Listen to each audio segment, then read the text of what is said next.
Boa noite, bem-vindos. Sou Maria Regina Limeiro Ortiz, psicanalista da Sociedade Psicanalítica de Porto Alegre e coordenadora do Café Literário. A Sociedade Psicanalítica de Porto Alegre, em parceria com o Espaço Unicinos, busca, através do Café Literário, compartilhar psicanálise, literatura e cultura com a comunidade.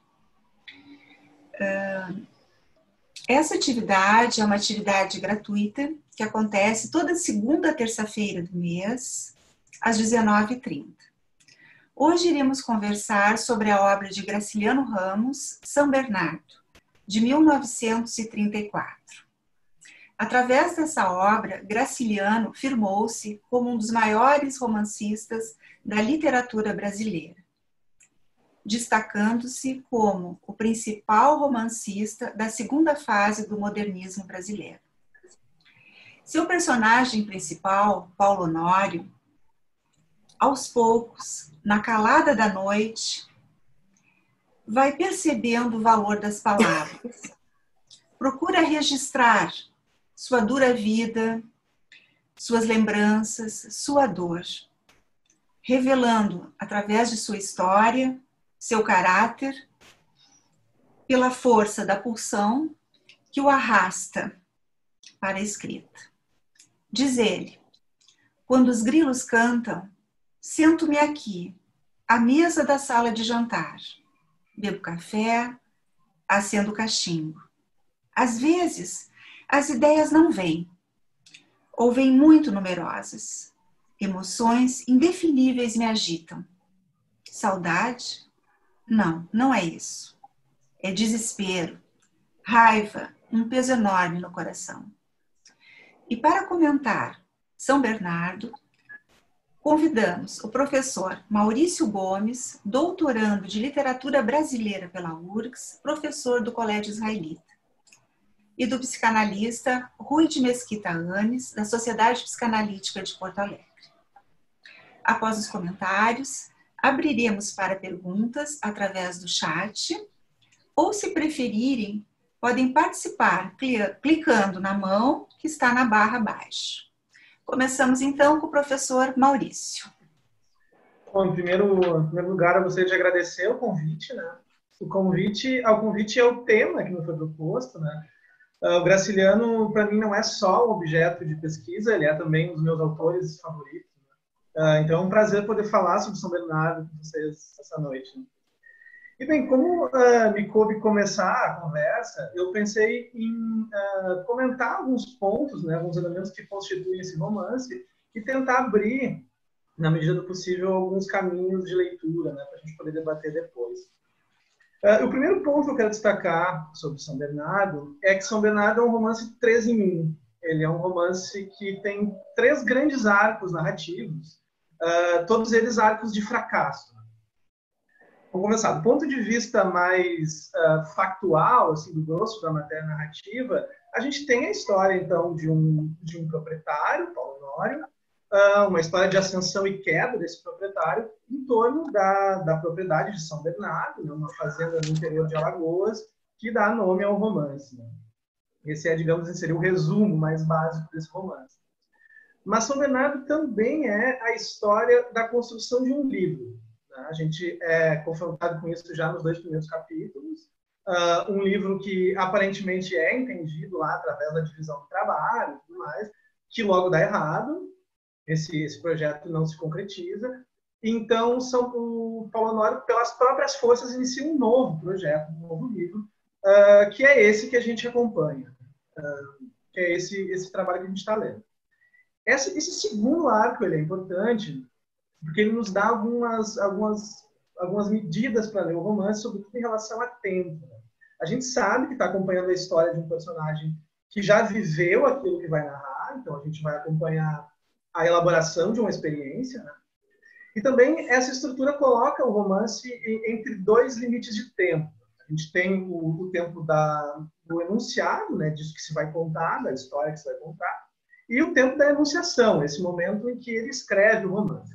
Então, a gente tem essas 2 balizas de tempo e, durante a leitura, a gente vai acompanhar uma aproximação delas. Né? O romance vai terminar não muito longe de onde ele começa, que dá uma estrutura circular para essa obra. Mas São Bernardo também e essa talvez, na minha opinião, é a dimensão mais aguda dele, mais interessante dele, ele é a história de um processo muito radical e negativo de autopercepção, de autorreconhecimento por parte desse narrador. Quer dizer, quando a gente chega lá no capítulo 36, o capítulo que encerra a narrativa, a gente se dá conta, como a Maria Regina deu no início, né, desse narrador que se percebe arrasado, se percebe fracassado, um narrador que falhou em tudo. Então, assim, esse homem chegando no final da sua narrativa percebendo que tem uma alma agreste, que tem uma vida arrasada. Então, assim, a gente tem esses 3 grandes arcos que compõem São Bernardo. Claro que esses arcos, eles não são separados, eles estão profundamente interligados, profundamente interdependentes entre si, sobretudo porque eles dependem, eles partem de um ponto comum, de um núcleo comum, que é Madalena, né? A esposa de Paulo Honório, que, enfim, tendo vivido um verdadeiro calvário com o ciúme dele, acaba por cometer suicídio. Então, assim, é Madalena que provoca esse movimento de autopercepção, o que, por sua vez, leva ao desinteresse de Paulo Honório pela propriedade e, por fim, leva à escrita desse livro. Então, todas essas esferas narrativas estão associadas a ela, a Madalena. A Madalena é uma espécie assim, de ideia fixa a partir da qual o romance se constrói e para a qual toda a narrativa converge. Né? Novamente, tem aqui essa ideia de círculo. Tudo parte dela e tudo volta para ela. Talvez mais do que sobre São Bernardo, é sobre a experiência, essa experiência com a Madalena, que está sendo narrada aqui. É isso que o Paulo Honório quer elaborar, né, entre outras coisas. Mas daí, assim, uma coisa para a gente pensar assim, tá, mas o que tem nessa mulher? O que tem nessa experiência com essa mulher que provoca tudo isso, né? Que provoca todas essas dimensões narrativas. No primeiro momento, a gente é levado a crer que, bom, o que está posto ali é os ciúmes, claro, e o suicídio. Isso, de fato, né? São 2 gatilhos para gerar essa crise e para gerar, inclusive, a narrativa que a gente está lendo. Mas isso do ponto de vista mais da superfície, digamos assim. Se a gente avalia, né, vai lá olhar a relação entre Paulo Honório e Madalena, a gente nota que os ciúmes e o suicídio, eles apontam para um problema mais profundo. Existe uma raiz muito mais profunda nele, que tem a ver com a relação entre Paulo Honório e Madalena. Mais especificamente com o fato de que Madalena, ao contrário de todos aqueles que cercam Paulo Honório, se nega a ser mais uma propriedade. Madalena se nega a ser coisa. Né? Se a gente acompanha lá, o Paulo Honório tem um mundo muito, muito específico, regido pela vontade dele. Tudo é vontade dele, tudo é um desdobramento da vontade dele, portanto, tudo é coisa, tudo é posse. E Madalena não, ela se nega a isso, ela resiste. E ao fazer isso, ela estabelece no romance uma situação de alteridade muito radical para o Paulo Honório, no sentido de que, no momento que ela se nega a se dobrar à vontade dele, ela vai pouco a pouco se constituindo como uma espécie de outro desse narrador, de outro desse personagem, diante do qual ele precisa se constituir como um eu, ele começa a se reconhecer diante dela. A resistência dela à vontade dele faz com que ele comece a perceber a si mesmo. E isso, enfim, isso ganha um caráter ainda mais dramático quando a gente se dá conta do contexto em que eles estão inseridos. Madalena, ao resistir dessa maneira, representa uma fratura muito séria nesse universo senhorial em que São Bernardo está inserido. Quer dizer, tudo aqui depende da vontade do Paulo Honório. Então, ao resistir a isso, ao resistir a essa vontade, Madalena resiste também a esse discurso senhorial, a prática senhorial.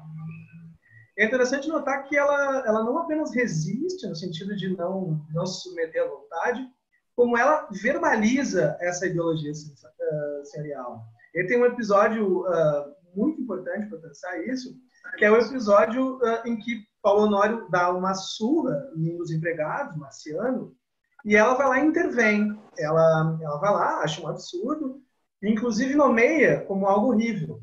Aí o Paulo Honório vai lá e tenta se justificar, acha uma bobagem, ela se impressionar com aquilo, e justifica dizendo que, bom, o mundo é assim, esse sujeito é um molão, é um bicho, e eu, como dono dele, eu tenho o direito de fazer isso. E ele, inclusive, diz que isso é um jeito divino, quer dizer, Deus fez o mundo assim, assim é o mundo. E ela vai lá e vai pegar isso que para o Paulo Honório é natural e vai historicizar essa relação. Ele vai dizer, não, ele foi criado assim, e tu tá contribuindo com isso. Então, assim, ela vai lá e denuncia isso que para o Paulo Honório é natural como algo histórico e, sobretudo, como algo violento. E daí vai lembrar um outro capítulo, que é um dos episódios também mais marcantes do romance, em que uma das brigas, já uma das últimas brigas entre o casal, ela vai lá e chama o Paulo Honório de assassino. Ela nomeia ele como assassino. Quer dizer, imbui ele de toda a violência que ele vem praticando para conquistar ali a propriedade. E aí tem umas sutilezas no romance do Graciliano, que no mesmo episódio, logo após esse episódio que ele é nomeado como assassino, a gente tem o primeiro momento em que Paulo Honório se olha no espelho. Então ele vai lá, se coloca diante do espelho e começa a narrar o que vê. E ele se vê monstruoso, as mãos muito grandes, o rosto queimado, a sobrancelha grossa. Então ele começa a se perceber, e a se perceber como uma figura, na opinião dele, própria grotesca. Então, assim, ela vai, ao revelar pouco a pouco, ao expor a ideologia senhorial, digamos assim, que rege o mundo de São Bernardo, que rege a perspectiva do Paulo Honório, ela não só tensiona a estrutura inteira, como faz com que ele tenha que olhar para si, inaugura esse movimento, então, de autopercepção que estrutura o romance. E daí é interessante porque isso, claro, a gente está falando aqui de uma estrutura macro, né, a macroestrutura do romance, e também do ponto de vista temático, mas a gente percebe os impactos da Madalena, inclusive do ponto de vista micro, do ponto de vista até da organização das orações do texto. Daí um exemplo. E como isso vai acontecendo, como o estilo de escrita do Paulo Honório, também no início bastante senhorial, digamos assim, acho que está falando uma espécie de estilo senhorial, ele vai se dissolvendo ao longo da narrativa. Então, se a gente pega, por exemplo, o início do texto, até o capítulo 8, né, que narra esse processo de aquisição e de estruturação da propriedade, a gente tem um estilo muito assertivo, muito objetivo. A gente tem um narrador que dispõe tempo e espaço com muita precisão quando as coisas acontecem, como elas acontecem e, sobretudo, para que elas acontecem. Existe uma repetição nesse início, uma repetição muito frequente do para quê. Quer dizer, parece que os parágrafos são organizados em torno de uma finalidade. Eu fiz tudo isso para que tal coisa. Eu fiz para não sei o quê. Ele vai organizando as finalidades com bastante precisão. E assim que a narrativa vai avançando, assim que Madalena vai assomando no texto, vai surgindo no texto, a gente nota que esse estilo vai se dissolvendo. Então, de assertivo e objetivo, o texto passa cada vez a ser mais, a investir mais em conjecturas, em perguntas. Ele começa a ficar em dúvida em relação a certas coisas. Esse para quê começa a ser seguido de ponto de interrogação, tipo, para que escrevo? Da mesma forma, os índices de tempo e espaço vão se perdendo pouco a pouco. As coisas vão ficando, a realidade vai ficando em torno dele um pouco difusa. E daí é muito interessante que o para quê vai dando lugar ao e se. Então, esse homem que no seu estilo de escrita pontua finalidades o tempo inteiro, começa a se colocar numa situação de quem realmente se questiona, se pergunta, e se eu não tivesse esfaqueado Fagundes? E se eu tivesse continuado trabalhando no Eito? E se eu tivesse conversado mais com Madalena e tudo mais? E é interessante que a gente tem um estilo, isso que eu estou chamando, entre aspas, de estilo senhorial, ele vai sendo muito bem marcado até o capítulo 18. O romance tem 36 capítulos. Até o capítulo 18, que é o momento... No final do capítulo 18, a gente tem a primeira briga do casal. A primeira discussão deles. O capítulo 19, que vem a seguir, ele é uma interrupção da narrativa. A gente volta para esse momento, para esse tempo da enunciação, para o momento de escrita, E a gente tem um capítulo que é absolutamente fantasmagórico. O Paulo Honório na mesa, já sozinho, já sabe que ele está sozinho, ouvindo sons que ele não sabe se de fato estão acontecendo, ouvindo vultos, vendo vultos pela casa, chamando, ouvindo conversas de pessoas que não estão mais lá. E principalmente assim, se dando conta de que ele não sabe para que ele está fazendo aquilo ali, ele não sabe para que ele está escrevendo. Então a gente acompanhou até o capítulo 18 um texto muito direto, muito objetivo, muito assertivo, até o momento em que há a primeira briga com Madalena. Quer dizer, o problema se constituiu. A partir daqui, tem essa quebra, então, o capítulo 19, essa suspensão momentânea da narrativa, mas mesmo quando a narrativa volta na sequência, depois do capítulo 19, esse ritmo assertivo já não volta mais, ele já não é mais o mesmo. Tem um comentário, um índice formal interessante para analisar, que é comentado pelo João Luiz Lafetá, que é um crítico paulista, que é o seguinte: até o momento, assim, quando ele está narrando essa aquisição da propriedade, tudo isso, Paulo Honório faz sumários narrativos. Ele vai narrando ações uma atrás da outra. Às vezes, assim, de um parágrafo para outro, passam-se meses. É tudo muito rápido, muito, muito direto, muito objetivo. Quando a Madalena entra na narrativa, o sumário narrativo da ideia dá lugar à análise de cenas. Então, a gente tem cenas cuidadosamente narradas, mas já numa narrativa não muito objetiva, mais errática. Então, o que as personagens estão falando, o que está acontecendo, geralmente em volta da Madalena, percebendo se há algum índice de traição, alguma coisa. Isso vai se adensando pouco a pouco, até culminar no capítulo 36, né, que é o capítulo final do livro, que é uma coisa magnífica. Né? Esse homem completamente arrasado, como ele diz, constatando a própria alma agreste, como ele diz, e atribuindo tudo isso a essa vida senhorial que ele viveu, quer dizer, atribuindo tudo isso a essa prática senhorial que exerceu sobre os outros. E daí o estilo senhorial aqui, até na escrita, foi por água abaixo. Né? Aqui, nesse último capítulo, é interessante que ele fica perguntando, mas que horas são? Será que eu ouvi mesmo os passos? E aí começa a acontecer uma coisa interessante também, que esse personagem que a gente viu ao longo, pelo menos, de toda a aquisição da propriedade, agindo, fazendo, se mexendo, conduzindo a própria vida, a gente vê esse personagem completamente paralisado. Ele está estático.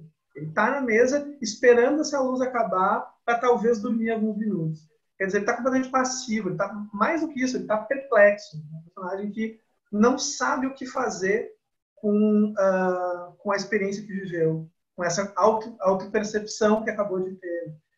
E aí é interessante ver como, e aí está a habilidade impressionante do Graciliano, né?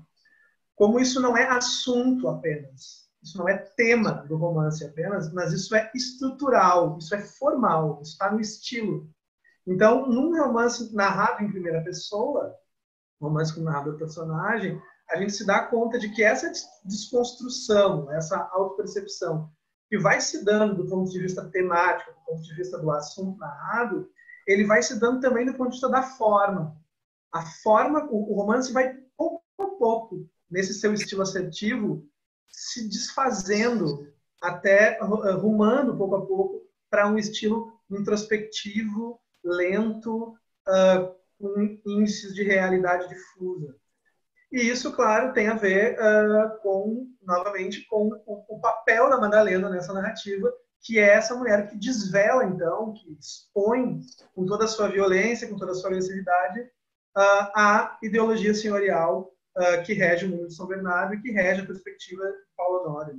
Que vale lembrar, e a gente pode depois investir nisso também, como conversa, que é do ponto de vista no início do romance, da maneira como a propriedade estava posta, ele é um empreendedor moderno. Ele moderniza São Bernardo, no sentido de que ele inaugura a estrada de rodagem, inaugura escola, coloca o dínamo na propriedade, muda as culturas, enfim, é alguém que estuda agricultura. Então ele tem, pelo menos do ponto de vista assim, do acúmulo do capital e da maneira como concebe a propriedade, uma concepção muito moderna. No entanto, a prática social, a maneira como ele rege tudo isso é absolutamente senhorial, no sentido daí bem brasileiro de senhores escravizados mesmo. Ele não enxerga Marciano ou qualquer um dos seus funcionários como funcionários. Eles são, embora nunca sejam nomeados assim, eles são equivalentes quase que a escravos. Eles trabalham em péssimas condições, eles apanham se o senhor acha que eles devem apanhar, e eles não têm direito de voz ou de negociação, coisa alguma.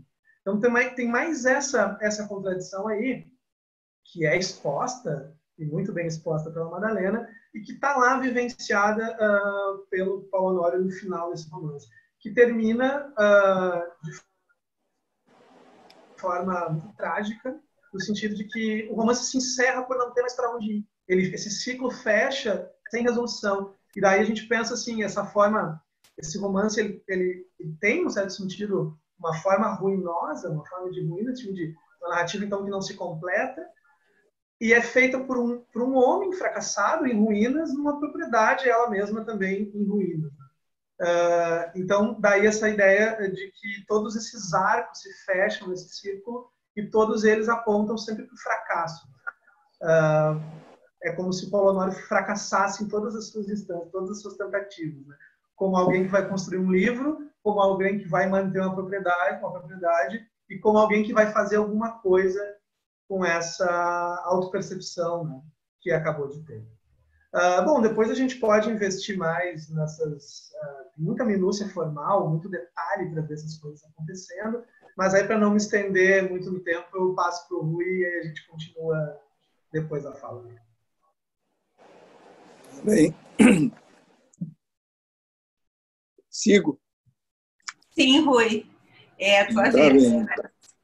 Boa noite, então, a vocês, Murilo, Regina, e a todos que estão nos assistindo, bem-vindos a esse encontro. Eu estou muito satisfeito de participar desse encontro, porque desde 2008, junto com outros colegas, idealizamos esse projeto que já tem 12 anos com uma boa audiência, né, Maria Regina?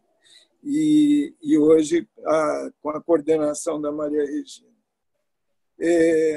Eu acho que é importante também assim, assinalar a ideia desse café literário iniciou assim como algo que se pudesse juntar a literatura e a psicanálise, né, como uma forma de estimular não só a leitura, mas essa relação com a psicanálise, com os tratamentos, com as aplicações da psicanálise nos dias atuais. E lembro que a gente se valeu de um texto do Mário Vargas Llosa que estimulou para a gente executar o projeto, onde tem só uns trechinhos, eu vou ler só para assinalar bem isso. A ciência e a técnica já não podem cumprir aquela função cultural integradora em nosso tempo, precisamente pela infinita riqueza de conhecimentos e pela rapidez de sua evolução que as levou à especialização e ao uso de vocabulários herméticos. A literatura, por sua vez, diferentemente da ciência e da técnica, foi e seguirá sendo, enquanto exista, um dos denominadores comuns da experiência humana, graças à qual as pessoas se reconhecem e dialogam, não importando o quão diferentes sejam suas ocupações e desígnios vitais, as geografias, as circunstâncias em que se encontrem e, inclusive, os tempos históricos que determinam seus horizontes. Ler boa literatura é divertir-se, sim, mas também é aprender dessa maneira direta e intensa, que é a da experiência vivida, através das ficções. o que e como somos em nossa integridade humana, como nossos atos e sonhos e fantasmas na solidão e na trama de relações que nos vinculam aos outros, em nossa presença pública e no segredo de nossa consciência. Essa complexíssima soma de verdades contraditórias, como a chamava Isaiah Berlin, de que está feita a condição humana. Esse conhecimento totalizador e ao vivo do ser humano, hoje, só se encontra na literatura. Então, baseado nisso, a ideia de a gente seguir nesse trabalho. Sobre o Graciliano Ramos, eu também vou falar um pouquinho. Tinha a fama, ele, de ser áspero e intratável como o cacto poema de Manuel Bandeira, mas um cacto já se humanizando, como disse Murilo Mendes no poema Murilograma a Graciliano Ramos. João Cabral de Melo Neto, no poema intitulado Graciliano Ramos, se refere à linguagem ferina, nítida e precisa. Trechinho do poema. Falo somente com o que falo, com as mesmas 20 palavras, girando ao redor do sol, que as limpa do que não é faca. Sem ser seco, como dizem, do seu estilo, Graciliano trabalha no sentido da contenção, da condensação, para que sintamos aquela dor sem derramamento, sem ilações ou julgamentos, apenas porque é assim, porque existe e ponto. Perplexidade e resistência é dessa ambivalência que o drama, nas obras de Graciliano, da onde ele retira a energia para o drama. Os condicionamentos em que seus personagens seguem, semi-inertes, contra os quais se esbatem às vezes e para nada, são os condicionamentos da vida humana, sob pressão, quer seja radical ou não. Tais condicionamentos estão bem decifrados em São Bernardo, como o nosso professor já ilustrou bastante. E falando em professor, eu faço uma breve homenagem à pessoa que me emprestou a primeira vez o Vidas Secas para eu ler, quando eu tinha uns 18 anos, 16 para 17, que se chamava Maria Helena Ritzel, que foi minha professora de português e literatura no científico, e depois veio a ser professora na PUC de literatura, alguma coisa, Maria Luísa Ritzel Remédios. Então, uma homenagem a ela e ao meu colégio, Manuel Ribas, em Santa Maria. Bom, o São Bernardo, então, tudo que o Maurício falou, eu acho que nessa releitura, depois de tanto tempo, muitas coisas eu não lembrava, e eu li numa época em que era outro livro para mim. E esse livro, hoje, me trouxe muitas coisas importantes, e ele é muito arrebatador na sua... Ele engancha a gente na leitura e nessa relação com a psicanálise. Então, são tantos os capítulos com coisas importantes, difícil que o professor foi pensando algumas, e eu tive a pretensão de dividir no primeiro, no meio e no fim, né? Mas acho que a gente já tem que fazer um outro café literário, que teria muita coisa. Mas, enfim. Todo esse começo do livro, onde há essa... Então, falando em pretensão, essa pretensão dele de fazer o livro e o projeto, onde já de início ele é frustrado, não é? Porque não adianta, as pessoas não fazem como ele, quer dizer, ele nem se frustra, ele só observa e percebe que não é bem assim, que não adianta, que ele vai ter que fazer. Né? Mas eu tomei um pouquinho o início ali, onde ele, no capítulo 3, ele começa declarando que me chamo Paulo Honório, peso 89 quilos e completei 50 anos pelo São Pedro. E a sobrancelha cerrada e grisalha, este rosto vermelho e cabeludo tem me rendido muita consideração. Quando me faltavam essas qualidades, a consideração era menor. Para falar em franqueza, o número de anos assim positivo e a data de São Pedro são convencionais. Adoto-os porque estão no livro de assentamentos de batizados da freguesia. Possuo a certidão, que menciona padrinhos, mas não menciona pai nem mãe.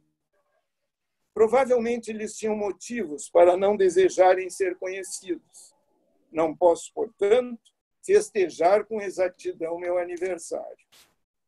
Então, sou, pois, o iniciador de uma família. São textinhos. Que, não, e também sem a pretensão, né, de que se possa, com o que eu estou falando aqui, dar por lido o livro. Né? Quem não leu, leia. Sou, pois, o iniciador de uma família, o que, se por um lado me causa alguma decepção, por outro lado me livra da maçada de suportar parentes pobres, indivíduos que, de ordinário, escorregam com uma sem-vergonheza da peste na intimidade dos que vão trepando. Se tentasse contar-lhes a minha meninice, precisava mentir. Julgo que rolei por aí à toa, lendo de um cego que puxava as orelhas e da velha Margarida que vendia doces. O cego desapareceu. A velha Margarida mora ainda em São Bernardo, ele tem uma casinha que ele paga para ela. Até os 18 anos, gastei muita enxada ganhando 5 tostões por 12 horas de serviço. Aí pratiquei o meu primeiro ato digno de referência. E o que ele fez? Aí praticou o primeiro ato digno de referência. Foi numa sentinela que acabou em furduns. Ele abrequei a Germana, cabritinha sarará danadamente assanhada. Bom, depois depois que ele esteve com ela, botou os quartos de banda e encheriu-se com o João Fagundes. O resultado foi eu arrumar uns cocorotes e esfaquear o João Fagundes. Aí ele foi preso. 3 anos, 9 meses e 15 dias na cadeia, onde aprendi leitura com o Joaquim Sapateiro, que tinha uma Bíblia miúda dos protestantes. Joaquim Sapateiro morreu. Germana arruinou. Quando me soltaram, ela estava na vida, de porta aberta com doença do mundo. Bom, aí, indo lá para o meio já mais adulto, e eu aqui fiz me enganei no verbo, né? Um pretérito do futuro e o pretérito do presente, o passado e o futuro. E às vezes, eu não tenho certeza, mas acho que até num mesmo capítulo tem o uso dos 3 tempos, assim, que se sobrepõem, principalmente quando a Madalena também, numa cena, numa parte, evoca algumas situações, e ele evoca também ela no presente e no passado. Isso é uma coisa que na psicanálise, no trabalho diário psicanalítico, é alguma coisa que nos divãs acontece frequentemente. As histórias e os relatos, como o professor estava relatando, são histórias que vão e vêm no tempo. Não é? E isso me chamou muito a atenção, porque ele é escrito de uma maneira que muitas vezes poderia ser dito, mas isso é um extrato de um caso clínico, por exemplo. Não é um caso como os casos clássicos do Freud, ou coisa assim, mas de uma outra forma, sem, claro, a visão dele psicanalítica. Então, eu pensei que todo esse trecho, esse pedaço inicial, não é? Ele tem uma relação muito com esses primeiros anos de vida dele, de abandono, de carência, de falta. Né? E aí tem um autor da psicanálise, se chama Donald Winnicott, muita gente conhece, e o Winnicott fala da importância de uma mãe ambiente, como ele chama. Então, a presença permanente de uma mãe nos primeiros momentos da vida de uma criança, de um bebê, né, são fundamentais na provisão do ambiente que vai dando segurança e para que essa criança desenvolva alguns aspectos importantes, que vão ser importantes, inclusive, vida afora. Né? Um deles é o próprio senso de responsabilidade, a falta do senso de responsabilidade, o desenvolvimento da moral, né? São, que não vou entrar em detalhes, mas, enfim, a falta de um ambiente capaz de propiciar isso para essa criança, muitas vezes pode levar a desenvolvimentos com dificuldade dessas noções, a noção da percepção do outro, que é uma coisa que no romance é muito clara. Ele não vê o outro como outro. Ele vai que é uma patrola, ele vai passando por cima, e não é muito incomum isso. Pessoas que se arrogam um poder muito grande e são, vamos dizer assim, muitas vezes sem crítica, sem essa percepção, eles não aceitam. E é o que acontece com ele. Acho que, como hipótese, se isso fosse uma história real, ela é uma ficção, mas como hipótese, ele teve um início de vida muito primeiro não teve, cadê os pais? Não teve, né? Essa senhora que morava lá na beira, uma ex-escrava, alguma coisa assim, cuidou bem, quem sabe, e ele, lindo, forte e tal, mas essa provisão doente dos cuidados iniciais parece que falharam. Né? E ele não só falharam, como ele foi tendo uma série de perdas que eu tentei assinalar na minha leitura. Fulano morreu, Beltrano morreu, o outro se foi, o outro... E isso foi repetindo na vida. Assim.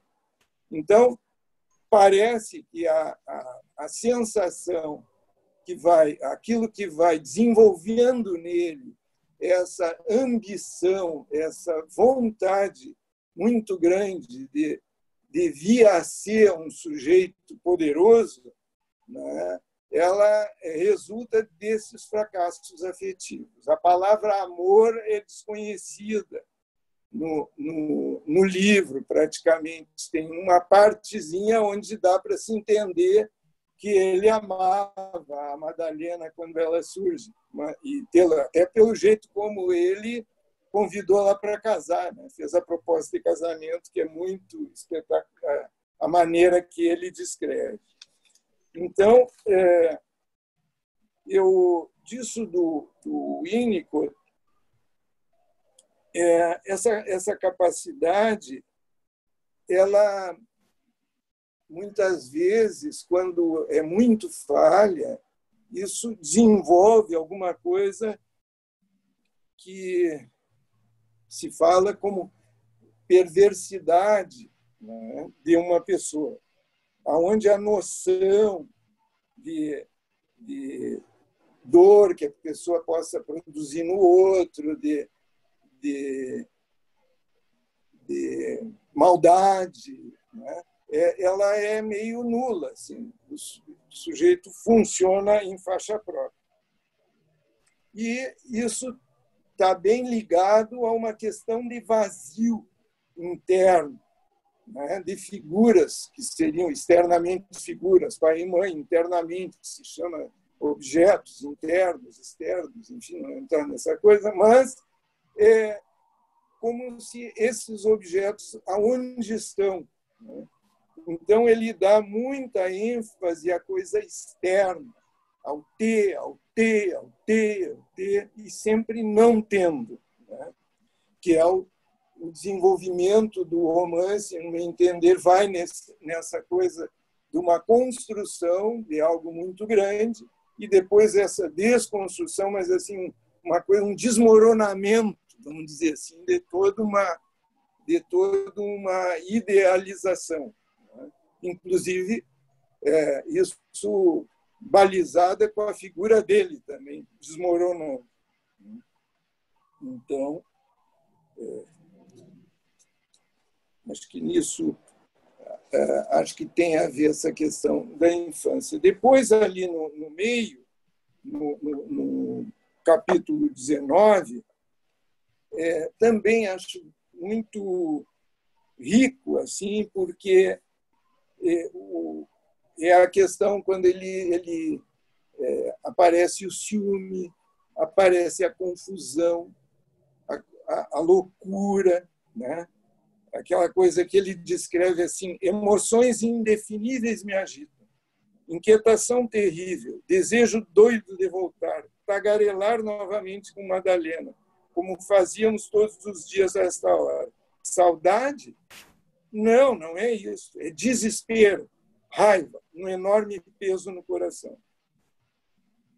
A questão do tic-tac do relógio também, acho que tem a marcação, claro, da arte do escritor, né? Que a marcação do tempo que vai, que funciona, não funciona, a noite, a coruja, o anoitecer, a chuva. Então, os tempos externos também relacionados com tempos internos sombrios, muitas vezes, sombrios, assustadores, né? Quando o tic-tac do relógio diminui, a Madalena surge do lado de lá da mesa.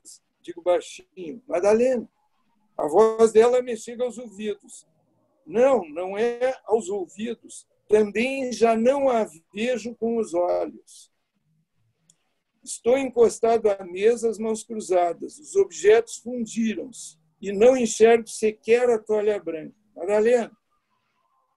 Aí a voz da Madalena continua a acariciá-lo. Que diz ela?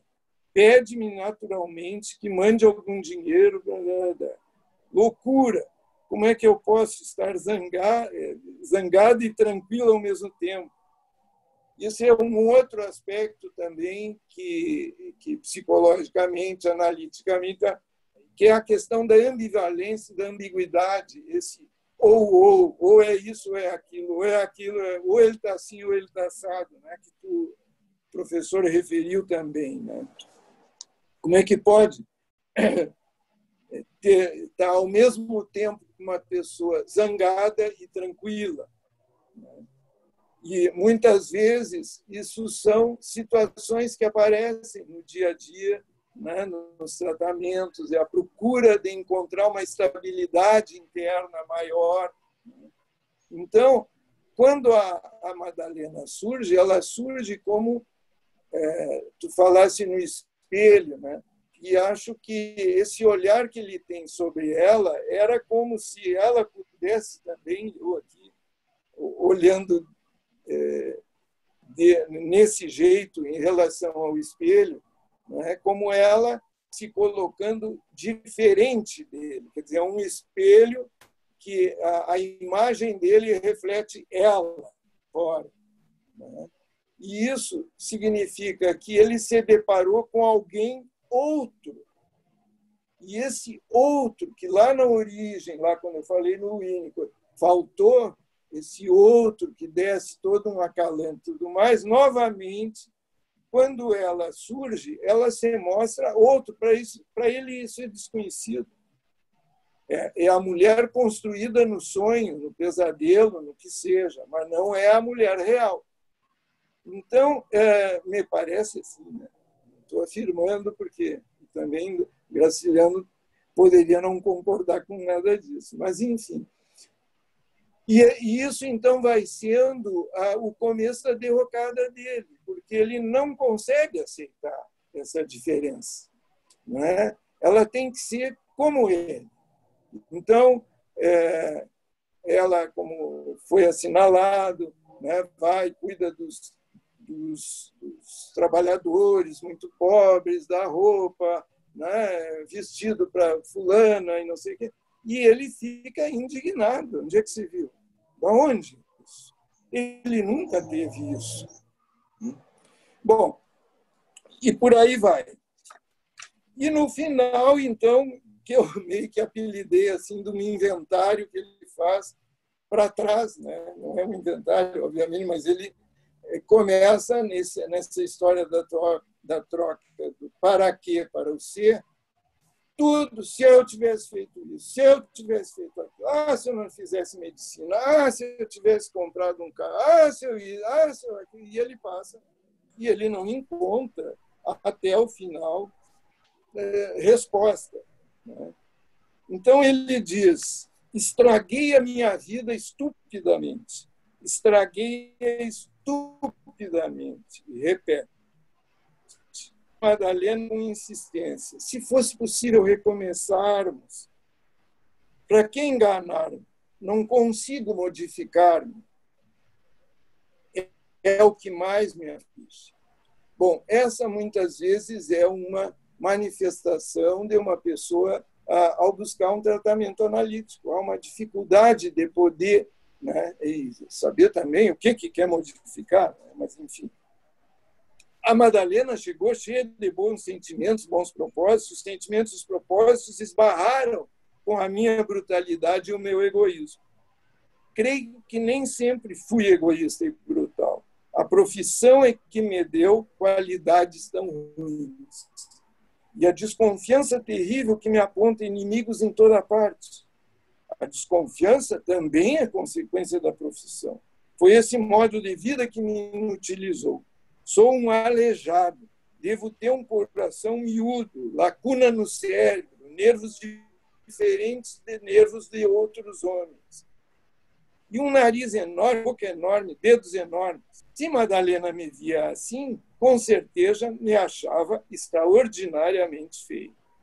E essas deformidades monstruosas, então, que ele se vê. Né? Então, e eu lembrei até disso também daquele pintor inglês, o Bacon, que pinta rostos todos desfigurados e, né, que como sendo a representação, né, de uma visão distorcida, afetivamente falando.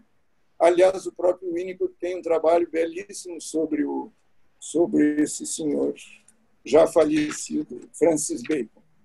Bom, e a questão é que na psicanálise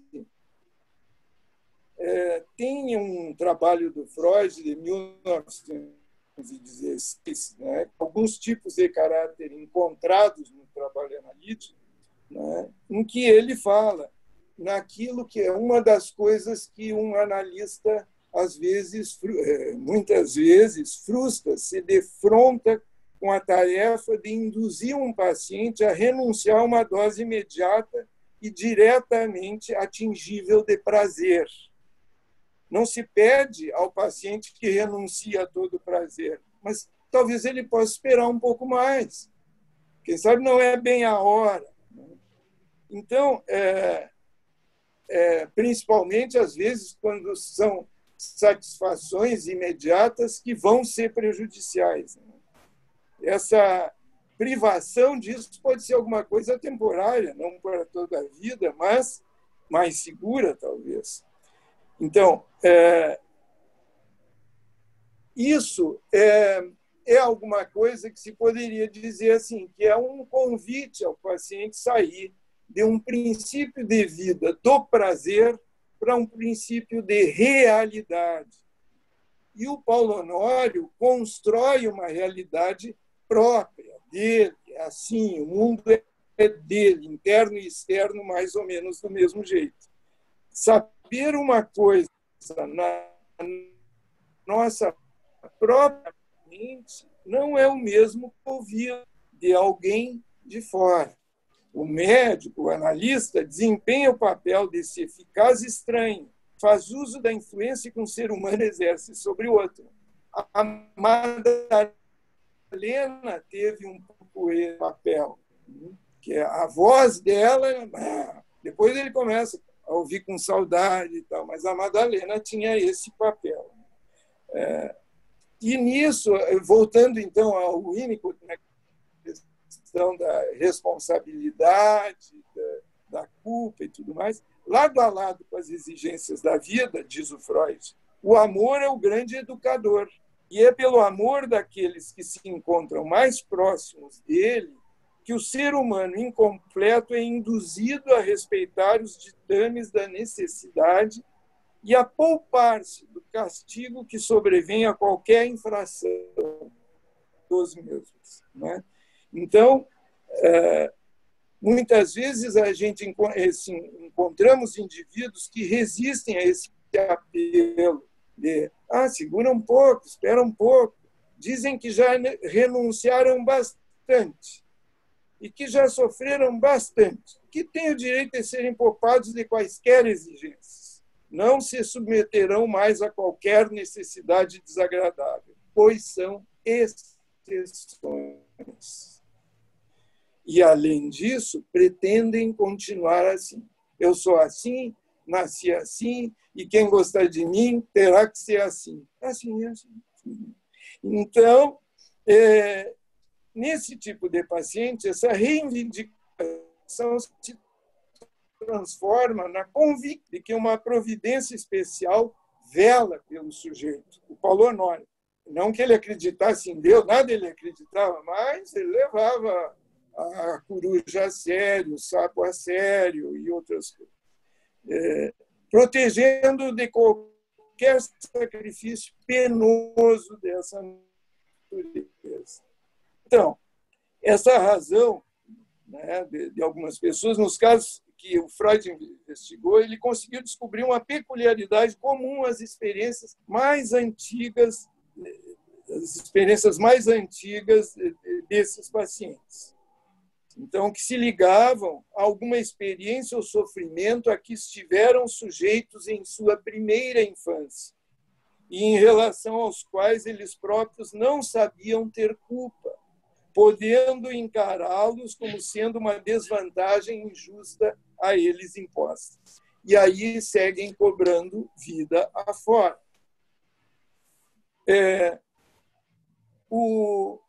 Dá para ainda um minutinho? Bom, no monólogo inicial de Ricardo III, de Shakespeare, o Gloucester, que depois vem a ser rei, diz: mas eu, que não fui talhado para habilidades esportivas, nem para cortejar um espelho amoroso, que, grosseiramente feito e sem a majestade do amor para pavonear-me diante de uma ninfa de lascivos meneios, eu, privado dela proporção, desprovido de todo encanto pela pérfida natureza, disforme, inacabado, enviado por ela antes do tempo para este mundo dos vivos, terminado pela metade, e isso tão imperfeitamente e fora de moda que os cães ladram para mim quando paro perto deles. E assim, já que não posso mostrar-me como amante, para entreter... Isso é o amante, para os pacifundenses, o amante para entreter esses belos dias de galanteria, resolvi portar-me como vilão e odiar os frívolos prazeres desse tempo. Quer dizer, ele não se dobra. E assim que o monólogo significa a natureza me causou um doloroso mal ao negar-me a beleza das formas que conquistou o amor humano. A vida me deve uma reparação por isso, e farei tudo para consegui-lo. Tenho o direito de ser uma exceção, de desprezar os escrúpulos pelos quais os outros se deixam tolher. Posso fazer o mal, já que a mim foi feito o mal. Então, o mal fica justificado pelo mal vivenciado pelo sujeito. Ricardo é uma enorme ampliação de algo que encontramos em nós mesmos. Todos nós pensamos que temos motivos para repreender a natureza, que o nosso destino teve desvantagens congênitas e infantis. Todos nós exigimos reparação por antigos ferimentos ao nosso narcisismo, ao nosso amor próprio. Por que a natureza não nos deu uma beleza X? Por que não nos deu a expressão altaneira do gênio ou o nobre perfil da aristocracia? Por que nascemos num lar de classe média e não num palácio real? Poderíamos exibir beleza e distinção tão bem quanto qualquer um daqueles em quem agora somos obrigados a invejar essas qualidades. Constitui, contudo, uma sutil economia de arte no poeta não permitir a seu herói completamente todos os seus motivos secretos. Por esse meio, o poeta nos obriga a suplementar o que fica faltando, ao analista também. Nas interrupções do discurso, o analista também tenta suplementar aquela fala. Ele ocupa, a nossa atividade intelectual, desvia da reflexão crítica e nos mantém firmemente identificados com o herói. Acho que nisso, que tem essa coisa em comum, que o Ricardo III seria um Paulo Honório, né? E assim como todos nós, vamos dizer assim, guardando várias gradações, guardando várias especificidades, vamos dizer assim. E eu acho que esse romance ele é muito bom. Lendo ele de novo, que bom que deu tempo de eu ler de novo. Eu queria só ressaltar que eu acho que esse nosso escritor, ele enfim, ele diz num capítulo de um outro livro, que acho que é Angústia, né, que ele diz: acordei, reuni pedaços de pessoas e de coisas, pedaços de mim mesmo que boiavam no passado confuso. Articulei tudo, criei o meu pequeno mundo incongruente. Às vezes, as peças se deslocavam e surgiam estranhas mudanças. Os objetos se tornavam irreconhecíveis. E a humanidade, feita de indivíduos que me atormentavam e indivíduos que não me atormentavam, perdia os característicos. A obra, então, do Graciliano é um clássico, como já foi dito, do nosso modernismo, e acho muito atual também, né? Em todos os aspectos, sem tomar. Esgotou. Muito obrigado. Nós é que agradecemos. Bom, Maurício, gostaria de fazer alguma colocação dentro da fala? Eu só queria... Tem uma questão que me chamou a atenção, que é o capítulo final, porque uma comparação que dá para fazer, que eu acho que é produtiva. O Rui falou assim, um capítulo em que ele vai listando, enfim, esses fracassos, né? E aí lembra muito lá o capítulo final do Memórias Póstumas de Brás Cubas, né? Chamado justamente de capítulos negativos. Com a diferença que existe para o Brás Cubas, uma negativa que não é negativa, que é o fato de jamais ter trabalhado. E ele, né, na sua canalice, digamos assim, diz que, bom, isso é ótimo. Eu não fiz nada na vida, mas pelo menos eu não precisei trabalhar. Sim, ele é um legítimo senhor de escravo. O caso do Paulo Honório, não. O Paulo Honório não tem essa possibilidade. Que ao contrário de Brás Cubas, Paulo Honório foi um trabalhador do Eito. Ou seja, ele trabalhou em São Bernardo. Ele foi foi trabalhador do pai do Padilha.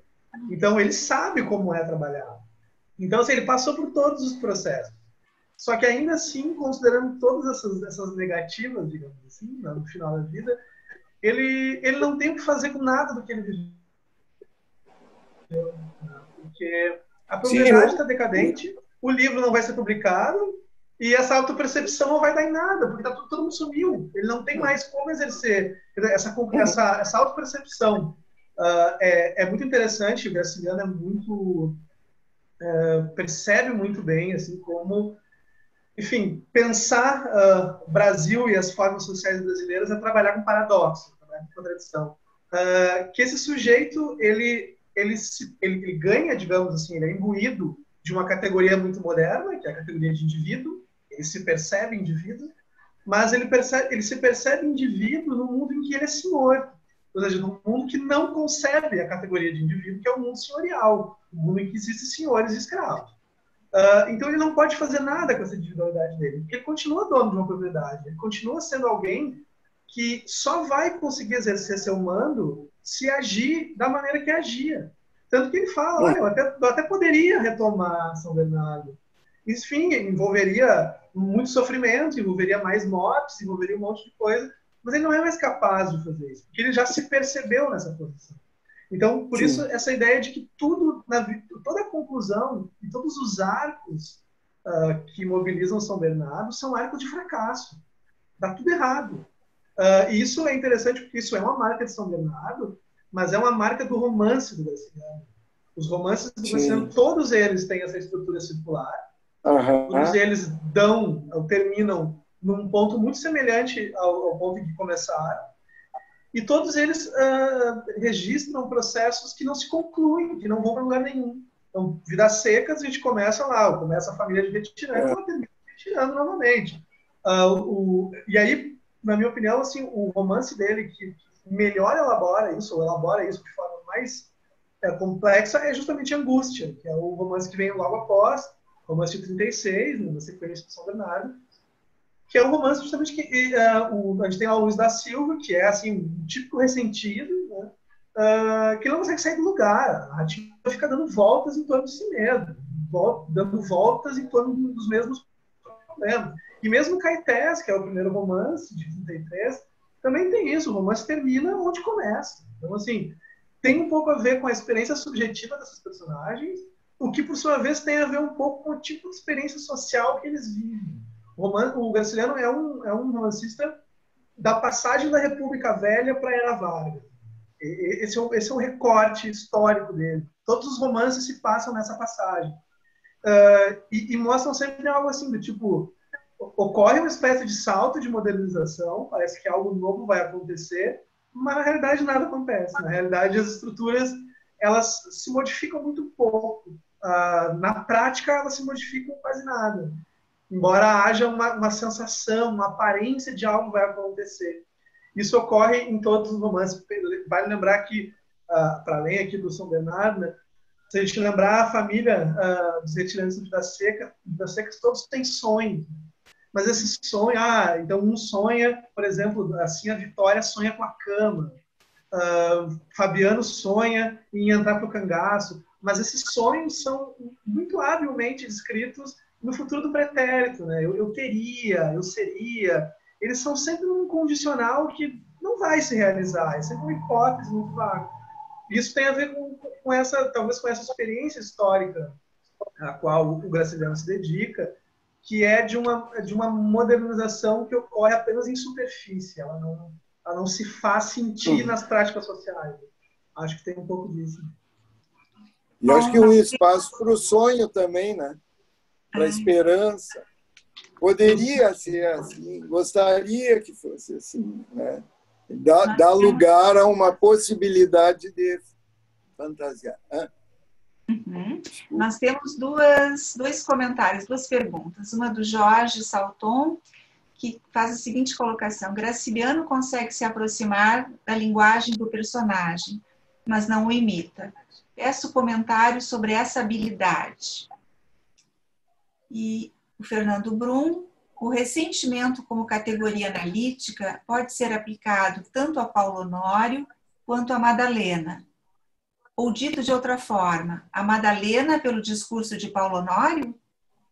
Ou apenas a Madalena, porque o discurso é do Paulo Honório? Comentamos, simplesmente? A palavra está com... Eu vou começar com a linguagem, então, tá? Esse primeiro comentário. Porque existe uma discussão, pelo menos existia, assim, eu lembro, inclusive, em escola de ouvir isso, que é aquela do tipo, bom, mas Paulo Honório poderia ter escrito esse romance dessa maneira, porque isso parece muito elaborado para alguém que tem, aparentemente, tão pouca instrução. Só que o fato é que, assim, se a gente acompanha, e isso é muito da obra do Graciliano, ela é uma obra muito exigente do ponto de vista da leitura, porque ela comunica muito em detalhes, em pequenas fraturas, na forma, e isso produz muito sentido. Paulo Honório lê o tempo todo, só que ele lê material técnico, então ele lê material de agricultura, ele lê manuais, ele lê jornais, então ele é alguém letrado, ele não é alguém letrado do curso da literatura, mas ele é alguém letrado no seu universo. E daí, para nós, a linguagem dele parece até muito rebuscada em alguns momentos. Mas o fato é que, em 1934, quando o romance foi lançado, a gente tem comentários de gente dizendo que, olha, o romance é muito bom, mas essa linguagem é muito chula. Que linguagem baixa. Isso é meio, até um pouco bruto, um pouco indecente. O próprio Graciliano brinca numa carta a Heloísa, esposa dele, que, olha, esse é um romance que não vai dar para ler para as mocinhas de convento, porque ele pode ser muito chocante. E aí um elogio do qual ele se vangloriava muito, o impacto também transmitido numa carta, de um crítico paraense que fez um comentário a São Bernardo e chamou ele de Dostoiévski dos trópicos. E isso ficou meio consolidado. Só que o comentário ele tem uma parte anterior que diz assim, olha, apesar da linguagem baixa, é o Dostoiévski dos trópicos. Então tem isso, assim, para quem estava lendo no período, São Bernardo é um livro narrado em linguagem bruta, digamos assim. Numa linguagem muito coerente a um homem talhado nessa vida agreste como é Paulo Honório. E nesse sentido, tem também uma das coisas que mais me impressiona na obra do Graciliano é que o Graciliano tem 4 romances, mas esses 4 romances são absolutamente diferentes entre si, do ponto de vista da forma. Então, quando a gente vai ver o João Valério narrando Caetés, Paulo Honório narrando São Bernardo, Luiz da Silva narrando Angústia, e depois o narrador em terceira pessoa, mas ainda assim muito presente de Vidas Secas, eles são narradores completamente diferentes. Porque o Graciliano era alguém muito preocupado em transmitir na forma, no jeito de elaborar, no jeito de narrar, elementos da subjetividade desses personagens. Então, é algo mais ou menos assim, a maneira como esse personagem pensa e concebe o mundo, ela não pode ser só discursivamente elaborada, ela tem que ser formalmente elaborada, ela tem que ganhar forma estética. Daí esse comentário que eu acho que sim, ele sabia, às vezes existe uma certa confusão, né? Mas Graciliano era um homem duro, e era de fato, muito difícil no trato, segundo os relatos. Tem muito a ver com o Paulo Honório. Não, tem, talvez pela dureza, mas em termos de linguagem, de elaboração, existia sempre por parte dele um cuidado muito grande e uma atenção muito grande em constituir um personagem também via estilo. Então, não é só constituir um personagem nas suas características temáticas, mas constituí-lo também enquanto jeito de narrar, jeito de elaborar suas experiências. E isso ele faz magistralmente nos 4 romances. E a questão do ressentimento, te anima, Rui? Estou animado, mas eu não ouvi um pedaço que eu fiquei... Então, eu vou ler para ti. Eu entendi bem a pergunta. Eu vou ler para ti, tá? O ressentimento, como categoria analítica, Eu acho que é a nível de afeto a pergunta, a questão do ressentimento. Pode ser aplicado tanto a Paulo Honório quanto a Madalena, o ressentimento. Se ambos tinham ressentimento. Ou, dito de outra forma, a Madalena, pelo discurso de Paulo Honório, quem seria a pessoa ressentida? A Madalena ou o Paulo Honório? Um pouquinho que me fugiu. Deixa eu ver. Ou apenas a Madalena? Quem era a pessoa ressentida? A Madalena, porque quem faz a narrativa é o Paulo Honório. Sim. Parece. Quem? Posso falar? Claro. Tá. Então, sobre o ressentimento, a impressão é que ambos são ressentidos, vamos dizer assim. E a maneira que, de alguma forma, a Madalena trata disso, ou pelo menos a mim pareceu se tratar de um aspecto desse, é quando ela diz: eu sou... não vou me lembrar. Quando ela diz que é muito pobre, que ela não tem nada, não tem dinheiro nenhum. Tem um trechinho assim. E que ele diz: não, isso não... Enfim, que não era por isso e tal, papapá. Então, ela também pega a questão externa como algo, um valor importante. Assim. E a falta disso, então, aí voltando à hipótese de que anteriormente ela pudesse ser alguém também com dificuldades iniciais, já que ela era acompanhada pela tia e não aparece nada dos pais, assim. Então, eu acho que os dois, acho que são dois personagens ressentidos, né? Mas uma coisa mais resolvida até o momento ali, onde eles se encontram e tudo mais, porque ela acaba se suicidando. E o suicídio dela é alguma coisa que nem o Paulo Honório sabe e deixou em aberto para... Né,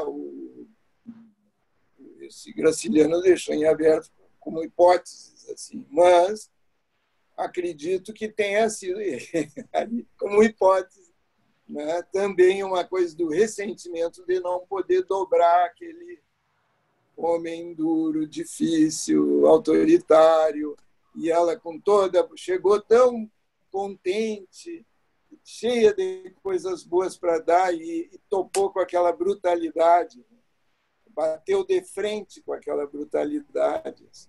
Então eu penso que os dois, acredito, como hipótese. Sabe o que eu me lembrei? Me lembrei de um livro da Ana Adélia Levin, que ela fala sobre a sustentação do ser. E isso me levou a pensar sobre o que tu comentasse, Rui, sobre o Winnicott, né? E eu fiquei pensando que a Madalena, ela representa o contraponto do Paulo Honório, porque ela foge do controle dele e ele não aceita as diferenças. Então, essa questão da sustentação do ser, né? Porque o que a gente vê, também o Maurício comentou, né? O papel da mulher nessa questão, o duplo dele, e aí eu acho que ambos são ressentidos, mas ambos não conseguiram constituir o seu ser, porque ambos desmoronam.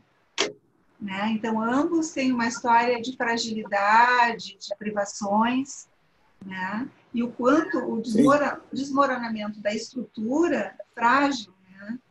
Que acontece tanto ela que acaba se suicidando e ele que acaba se arruinando depois de tanta arrogância e de tanta desconsideração pela existência do outro, né? Ele mesmo não existia, né? Tampouco ela. Então, acho que essa é a dor, né? A dor do não existir. Esse vazio que ambos caem. Sim, eu acho que sim. Acho que nessa ideia, nessa visão, acho que tem uma questão importante que é a decisão visão dele, ele precisava ter um herdeiro. E ele tem um filho que ele nem se refere. E ele se queixa, nem amizade, se queixa, manifesta, né? Nem amizade pelo meu filho eu tenho. Hã? Só chora. Só chora. Sim, nem chora. Né? E eu acho que uma outra coisa nisso também é última página, eu acho, quando ele fala que ele chega e todos estão dormindo, a criança está dormindo, nem o choro da criança tem, que dá essa sensação, e acho que uma coisa metafórica relacionada à morte. Né? E alguém falou que tinha uma relação com um poema do Manuel Bandeira, que é... não me lembro, que tem a ver com isso, que todos estão dormindo, ninguém, que tem a ver com a morte. Né? Então, a impressão que isso fica é até a morte, se uniram até a morte. Né? Mas a morte de um jeito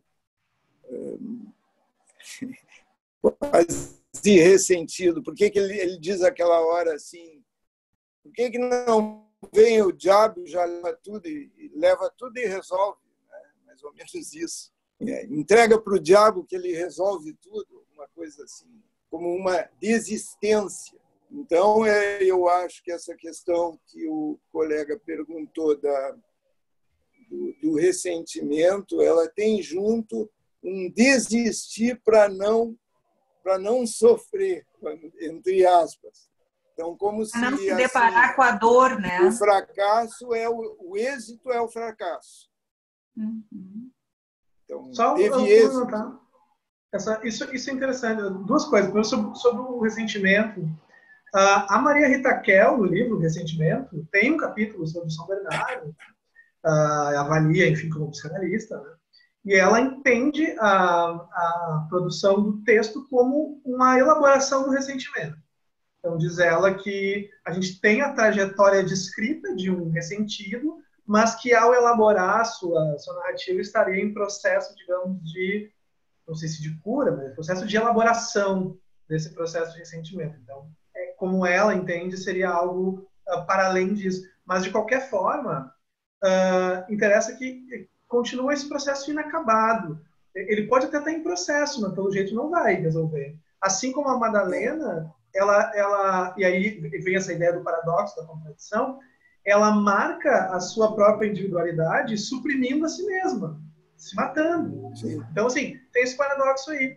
Isso, né, é algo que está aqui posto no São Bernardo, como está posto depois em todos os romances brasileiros, mas é algo também que tem uma tese do professor Antônio Pasta Júnior, de São Paulo, ele avalia assim, os romances brasileiros do ponto de vista desse ponto da morte, do ser ou não ser.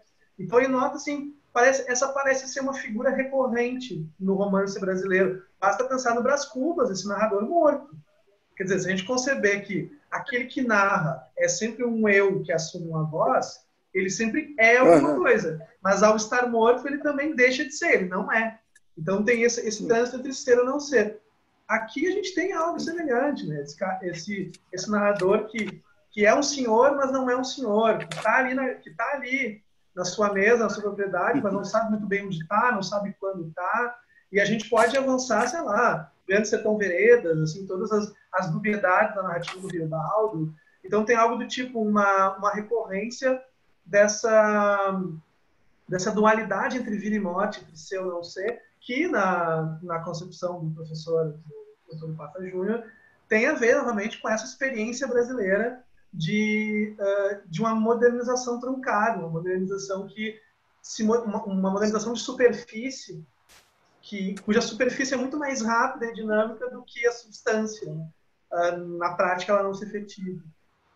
Tem algo assim. Nós temos mais uma questão aqui, ó. Deixa eu ler aqui. Obrigada para a Luísa Isabela Gimeno. Obrigada pelo convite para este debate, de que gostei muito das apresentações do professor e do psicanalista. espaço muito rico e proveitoso entre a literatura e a psicanálise. Graciliano muda o estilo entre suas obras, mas faz personagens muito vivas e únicas, socio-historicamente situadas. Outro autor especial seria Guimarães Rosa, onde o autor se empenha em mostrar personagens e histórias genuinamente no sertão do Brasil, por essa mesma cosmovisão. Percebem-se influências políticas na forma de interpretar o mundo em Graciliano. Abraço, Luiz. Depois nós temos parabéns para vocês, do Rui, especial abraço para o Rui, do Lemos, excelente visão e estímulo à leitura analítica. O Fernando Grande, pasta, Júnior, minha banca de doutorado. Essa é para ti, Maurício.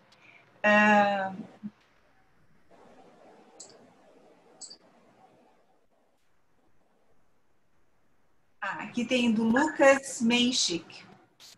Boa noite a todos. Madalena desestabiliza a imagem senhorial de Paulo Honório, uma espécie de pilar moral justificável para ele, até o ponto em que há de fato a sublime virada após sua morte.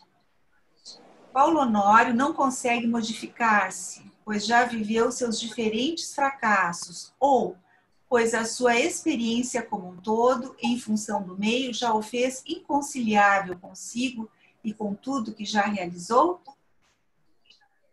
Eu acredito que inconciliável consigo, ou pelo menos com esse novo eu que acaba de perceber, né?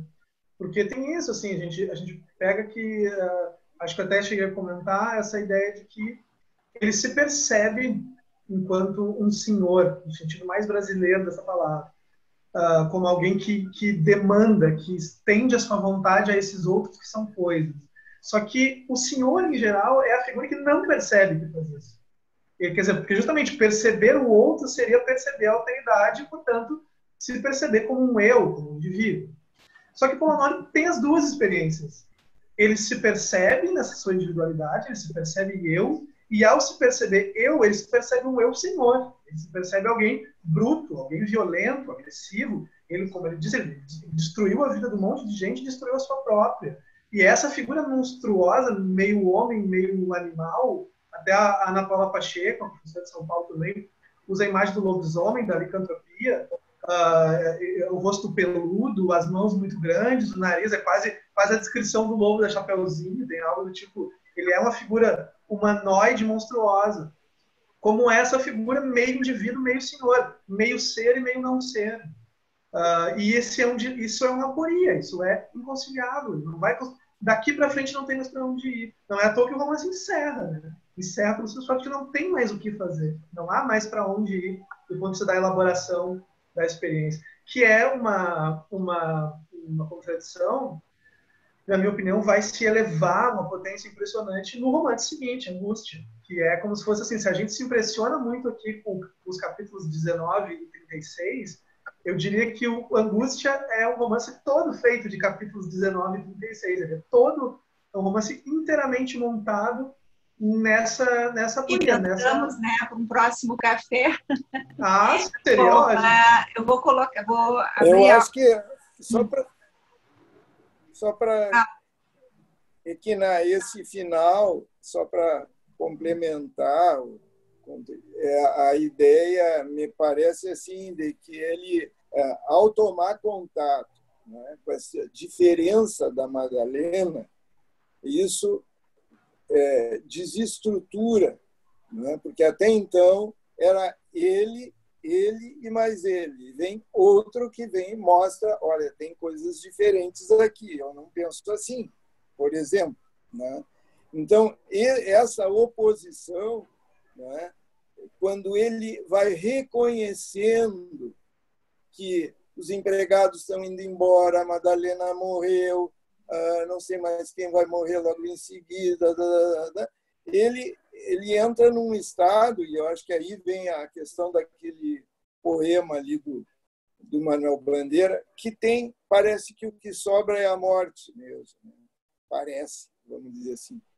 E uma coisa que eu lembrei é que o Otto Maria Carpo, que ele tem um comentário bem propício assim em função de psicanálise também, porque ele diz que o Graciliano, muitos trechos na obra do Graciliano Ramos tem como se fosse uma descrição da técnica do sonho na psicanálise e que o trabalho dele, artístico, literário, é um trabalho que move a resolver, vamos dizer assim, com a obra como um sonho de angústia. Então, tu lê a obra e vai angustiando, como isso pudesse ser uma solução, talvez, para o autor, talvez para o Paulo Honório e para qualquer um de nós, né? Um jeito de lidar com a angústia também, né? Uhum. Quem Pessoal, sabe elaborar. Pelo avançado da hora, eu vou ler mais uma questão que foi colocada e depois nós vamos encerrar, tá? É Paulo Renato Fonte Palma, ele coloca: é impressionante a semelhança deste romance de Graciliano São Bernardo com o Dom Casmurro de Machado de Assis, principalmente entre Paulo Honório e Bentinho. Gostaria de ouvir algum comentário sobre isso. Bom, essa comparação é bem válida, até porque o Graciliano era um leitor bem ferrenho de Machado. Até uma semana passada eu conversava com o professor Fernando Brum sobre isso também, sobre essas semelhanças e diferenças bem marcadas, né? Eu acho que tem dois processos aqui que se assemelham. Nós temos dois narradores, personagens narradores, que se colocam no final da vida, ou já numa época mais avançada da vida, rememorando sua trajetória até aquele momento. Isso a gente tem como uma semelhança básica. E também temos uma relação de duas mulheres que desconfiguram as lógicas desses homens e que acabam morrendo no meio da narrativa. Acontece, então, em termos de evento narrado, muito se assemelha. Agora, tem umas diferenças que são marcantes, assim, do tipo, por muito tempo, as pessoas sentiram pena do Bento Santiago, sentiam pena do Bentinho. Do tipo, bom, coitado desse homem vivendo com essa adúltera. Levou muito tempo até que a Ellen Calvin, uma crítica americana, feminista, conseguisse levantar a hipótese de que, mas é ele que está narrando. Será que não há uma construção aqui para que ela pareça adulta? E daí, bom, isso inaugurou todo um novo jeito de ler o romance e que ficou evidente que há muitos indícios de que, não, nós temos aqui, aí sim, no caso do Bento Santiago, talvez, um caso clássico de um ressentido. Alguém que cria um jogo de valor, uma farsa valorativa, como diria o Max Scherer, em que ele, Bento Santiago, é o bom, o certo e o injustiçado, e ela, Capitu, a má, a adúltera, a pecaminosa, aquela que trai. Né? Então, assim, por muito tempo se fez, talvez ainda se faça, julgamentos da Capitu, o que sempre é compactuar um pouco com o ponto de vista do Bentinho. Mas a questão é, o refinamento do Bentinho permite que a gente, em algum momento, simpatize com ele. Ou possa, pelo menos, achar que ele está certo. No caso do Paulo Honório, isso não ocorre. Ninguém simpatiza com o Paulo Honório. Penso eu, pelo menos. E ninguém faz julgamentos da Madalena. Porque não parece crível para ninguém que a Madalena, de fato, tenha tido relação com alguém. Isso não parece possível. Isso ocorre, em parte, me parece, porque o Paulo Honório dá o passo que o Bentinho não dá, que é justamente, talvez, esse início de elaboração do ressentimento, essa autopercepção. O Bentinho fala para os seus leitores e leitoras como quem defende um ponto, como quem se defende num tribunal, como quem acusa. Isso não ocorre no São Bernardo. O Paulo Honório fala como alguém que, de fato, percebe o seu próprio fracasso e percebe a Madalena como a desencadeadora desse fracasso. Mas não é alguém que, no final da vida, vai entender ela como culpada. Ele, inclusive, ela foi a vítima. Ela foi uma das muitas vítimas do discurso e da prática do Paulo Honório. Então, eu acho que existe um diálogo muito forte entre as duas obras e muito produtivo, mas eu acho que esses dois ciúmes, esses dois supostos adultérios são lidos e trabalhados por seus narradores em chaves completamente diferentes, né? E que levam nós, leitores e leitoras, a chegarmos a conclusões muito diferentes também em relação a ele. Bom, vamos ter que... Quer fazer alguma colocação, Rui? Eu posso...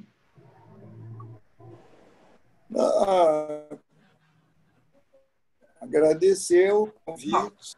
E é uma satisfação enorme. Vi o nome de muitos conhecidos aparecendo ali embaixo. Professor, parabéns, gostei muito da tua fala. Tá? E Regina coordenou também. Então, agradecemos a todos a participação, em especial aos nossos convidados, né, que aqueceram essa noite tão gelada com seus comentários. E convidamos todos, então, para o próximo Café Literário, no dia 10 de agosto, onde iremos conversar sobre o romance As Meninas, de Lígia Fagundes Telles, e contaremos com a presença da professora Léa Mazina e da psicanalista Margarete Silveira Campos. Antes de encerrar, eu gostaria de lembrar, então, sobre o atendimento solidário em saúde mental para o Rio Grande do Sul, que é uma ação solidária que visa atender a população para o enfrentamento das angústias relacionadas a esse momento tão crítico do coronavírus. Entre no site sppa.org.br, preencha o formulário de atendimento e se informe sobre outras atividades da Sociedade Psicanalítica de Porto Alegre. Boa noite, obrigada, cuidem-se e até agosto, então. Tchau. Até breve. Tchau, boa noite.